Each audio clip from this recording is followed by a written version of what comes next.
Earlier this week, I prepared a pretty traditional annual report on the activities of the Society and the Western Historical Manuscript Collection over the past year, and some information on what we intended to do during the current year.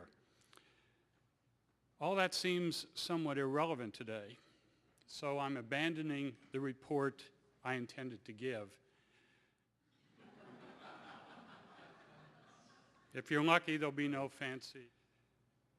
And I'm grateful to you. And while I know I pledge to you and to them, I want to remind you of some of what we've been through together in the last 5 years. But within months, in late 2004, we experienced an election, and you helped us raise $200. And then in the spring of 2005, that certainly got our attention in a variety of ways. Remarkable years of growth in state appropriation, and then the good times came. Recession has hit us hard in our nation. In January 2000, notified that $400,000 of the $600, and in February of 2009, $7,569 was being withheld.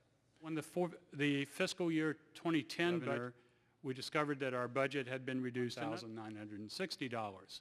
Our budget was being cut an additional 25%, $410.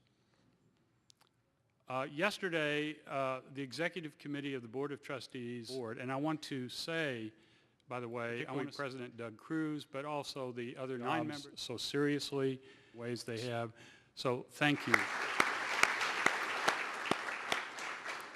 Here's how we're going to address having more than a third of our budget reduced this year. Film, newspapers has been suspended indefinitely. The use of state funds to publish the Missouri Historical suspended indefinitely. Please don't misinterpret this. We're going to find the money from private sources.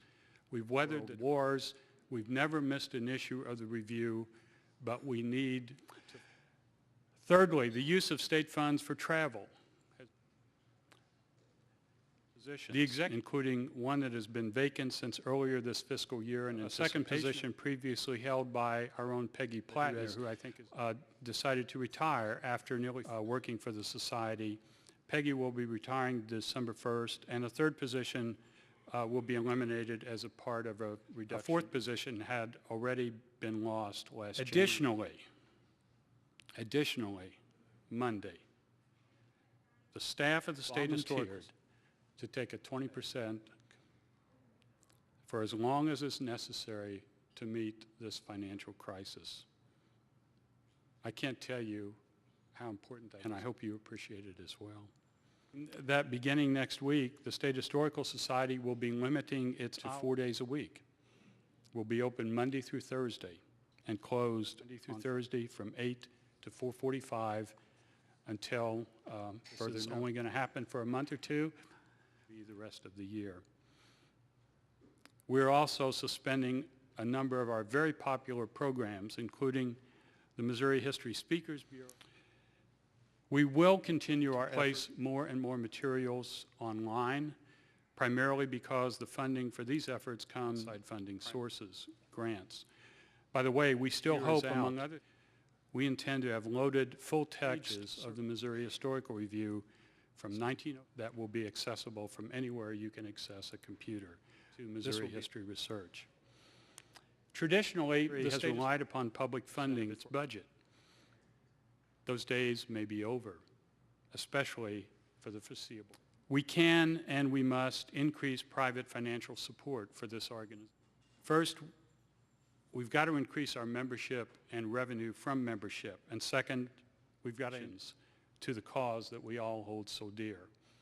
Roughly holding steady, but holding steady in an environment when public funding is decreasing is not good. We have a small endowment whose principal in this economic environment generates us a few $100s a year.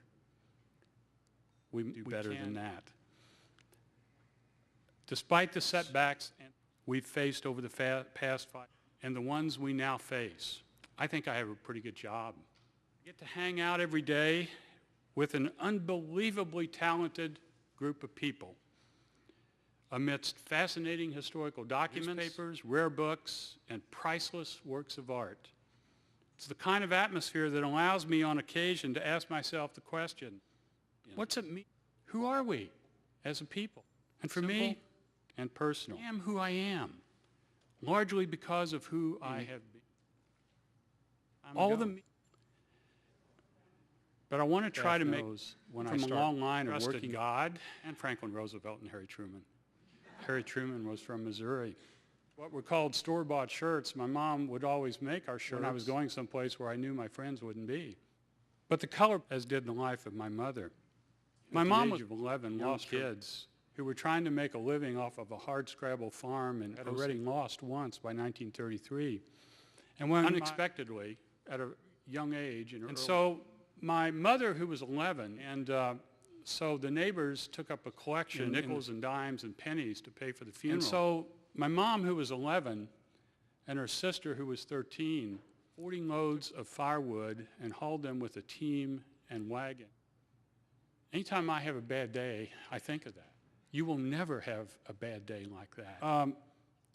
Graduated from the 8th grade, the stern German patriarch who I remember. Sent her off to an extended family member in St. Louis. And by the way, when she graduated from the 8th grade, a dress, so she made her own graduation dress out of flour sacks. And she didn't have any shoes. So when my grandmother, neighbors, in addition to collecting $20, some clothing that had been collected to help the family get through hard times. And in this box of clothing was a pair of men's and then she got sent off to work for a family of 4 in a 2-story house, a sum total of $2.50 pair of shoes. I could go on with this, but we all have stories like this. And my point is not to suggest you could tell. My mother never complained rather than what she had lost. And she plodded on. Plotters. For understanding, strength, for our job at the State Historical Society of Missouri and the Western Historical Manuscript. Necessary resources to people who strive to understand this state, and when we are at our best, we seek to inspire their own personal histories. There are few things enduring and satisfying, feeling a kinship with the place you call home. Instance derives from knowledge and understanding and begets, which in turn fosters a desire to preserve.